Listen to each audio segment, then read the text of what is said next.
مرحبا ويعطيكم العافية، إن شاء الله تكونوا بخير. وصفتنا لليوم مقلوبة على طريقتي، بصراحة ولا أروع ولا أشهى من هيك. تابعوا الفيديو لتشوفوا المكونات وطريقة التحضير.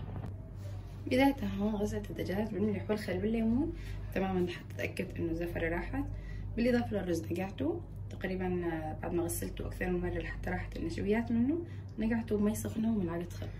وهون عندي الباذنجان قشرته وملحته شوي لحتى يطلع شوي من السوائل وما يتشرب زيت عندي اثناء القلي. اول شي رح ابتدي فيه تقليب الدجاج. طبعا الخطوات لحتى تشوفوا المكونات اللي رح اضيفها ورح اكتب لكم اياها على الشاشه. طبعا هون ضفت مقدار نصف كوب من زيت النباتي لحتى اقلب فيه الدجاج.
هون بعد ما قلبت الدجاج مع البهارات والمطيبات راح اضيف المي. بعد ما يغلوا راح اكوش الزفره وبعدها بغطيهم لحتى يستووا تقريبا 3/4 الاستواء، بخلي الربع الاخير مع القلي. هون راح اضيف ملعقه كاري، بصراحه نسيت اقلبها مع الدجاج، راح اضيفها هسه ما بيأثر. مقدار نصف ملعقه طعام من الكاري. طبعا بالنسبه للبهارات اذا يعني واضح معكم، بالنسبه لي بصراحه بحب المقلوبه تكون بهاراتها واضحه وشوي كثيره، خصوصا القرنفل والاشياء اللي بتلون الرز. ما بحب المقلوبه تكون لونها فاتح، عشان هيك ممكن البعض يشوف البهارات زياده، بس بالنسبه لي بصراحه هاي طريقتي والنتيجه بتطلع صراحه جدا خرافيه. بعد ما تغلى راح اكوش الزفره واغطيها. ما شاء الله هون بس بلشت تغلى وما طلع عندي زفر لاني قلبتها تماما. كل ما تقلب الدجاج كل ما تخلصت من الزفر وما تشكلت على سطح المرقه. مثل ما واضح معكم ما شاء الله ما في كميه جدا جدا قليله. فهي خطوه كثير ممتازه انكم تقلبوا الدجاج كثير عشان ما يطلع له زفره. بس هون راح اغطيهم قلت لكم تقريبا 40 دقيقه او 35 دقيقه. راح نشوفوا بعد ما مرق عليه 35 دقيقه.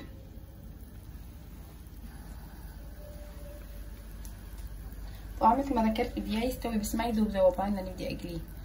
يعني مجرد ما غرست السكينه وحسيت فاتت بكل سهوله وطلعت بكل سهوله هيك بصير ممتاز.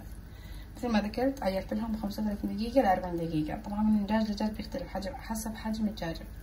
وعلى جنب هون رح اركب الزيت، ابدا بتقلي الباذنجان، قلي الباذنجان بعديها رح اطلع الدجاج واقلي. طبعا نقلت الزيت على عين كبيره عشان اتحكم بالقلي. بس اشوف الزيت بلش يغلي رح اضيف الباذنجان. طبعا الباذنجان مثل ما ذكرت قشرته وقطعته بهالشكل، حطيت عليه شويه ملح لحتى يطلع منه شويه من السوائل عشان ما يتشرب عندي كميه زيت كثيره. هالكميه كافيه، رح اقليهم اول باول. بالنسبه للمي بعد ما صفيتها رح ارجع اضيف مقدار ملعقه صغيره من الملح وشوي، لاني بدايه ضفت نص ملعقه طعام. بضيف ملعقه صغيره هيل مطحون، صغيره قرنفل مطحون، ملعقه صغيره من القرفه الناعمه. رح ارجع اغليهم على النار لما اكون طبقت الطنجره. هون بعد ما استوى ثاني نزل عندي الباذنجان، تكونوا منتبهين عشان ما تاذوا نفسكم شوي شوي.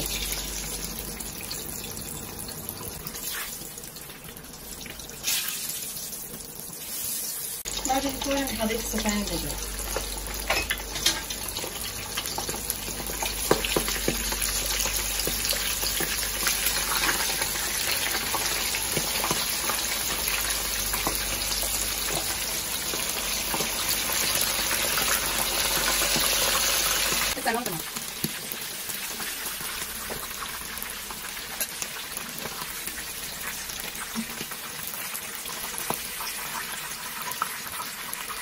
هذه كمان بتخلي ما بطلع من الجلد بتجيبه وهي ما حد قلت يعني ما تقلي نفس الفضلاتها وبنقدر نفس الاخر. بعد ما خلص قلي المقالي طبعا هون بالارضيه بحط شويه من الرز وبندور عشان اذا التصق اشي ما يلتصق اللي راح اضيفه. وكمان البندوره بتعطي نكهه كثير طيبه بصراحه للمقلوبه. طبعا شوفوا عاده بالنسبه لي الباذنجان يعني ما بهتم اذا طلع قالب او لا، فعشان هيك ما راح اضيفه بالارضيه وعشان اعمل قالب وما بعرف شو، بصراحه راح اعتمد على نفس الطريقه اللي بعملها عاده. راح اضيف الدجاج بالارضيه، يعني بصراحه ما بهتم انه تطلع قالب مع قالب، يعني مش شرط، اهم شيء النكهه.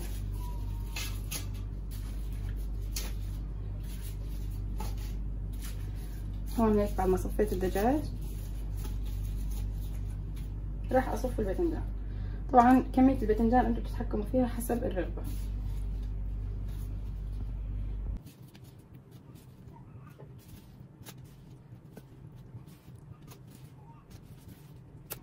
ما ضفت طبقه من الرز بالارضيه عشان ما يلتصق مثل ما ذكرت. والدجاج والباذنجان راح اضيف الرز المغسل المنقوع لمده ساعه مثل ما ذكرت. ضفت الخل، طبعا الخل اللي عندكم ضفتوه بدكم ترجعوا تغسلوه مره ثانيه على اقل ما يكون عشان حبات الرز ما تتكسر. هيك عندي صارت الطنجره جاهزه، فقط ضل علي اضيف عليها نصبه المي. هيك عندي بس بعمل اشي بسيط فقط بهالشكل عشان لما اضيف المي ما تطلع عندي الخضره اللي فوق، ولو طلعت ما بيأثر بس يعني احتياطا. هيك صارت. راح اضيف النصبه. لكل كوب رز راح نضيف كوب ونص بالعاده، بس بالنسبه لي بصراحه المقلوبه بحبها تكون شوي مرطبه، فلا عشان هيك راح اضيف لكل كوب رز كوبايتين الا ربع من الماء. هيك تطلع نتيجته اطيب وبتطلع الحبه ناثره وهيك مرطبه شوي، بصراحه نتيجته تطلع خرافيه. هاي اول زبديه راح اضيفها طبعا شوي شوي. طبعا بالنسبه للماجي اللي بدكم تضيفوه اختياري، بالنسبه لي ضفت حبه ماجي. كمان بامكانكم ما تعيروا عيار للمي، مجرد ما شفنا سطح الرز صار على مستوى المي بصير ممتاز. هيك رح احتاج بعد نص زبديه بتكون كميه المي تمام.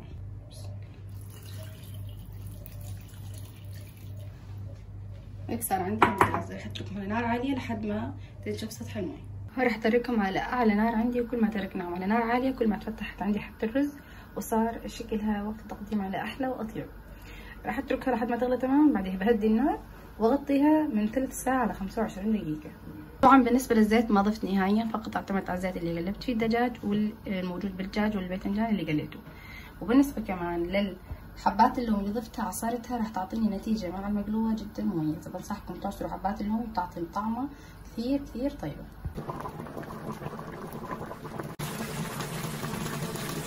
صار تمام، غطيتهم وغطيت تحتهم النار. هيك المقلوبه صارت جاهزه بعد ما مرقت 20 دقيقه.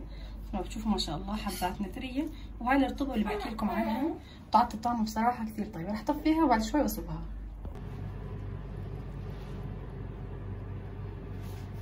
بسم الله ما شاء الله. ركزوا لي على جمالها ما شاء الله. يا ريت لو تصلكم الريحه، عن جد شي خرافي.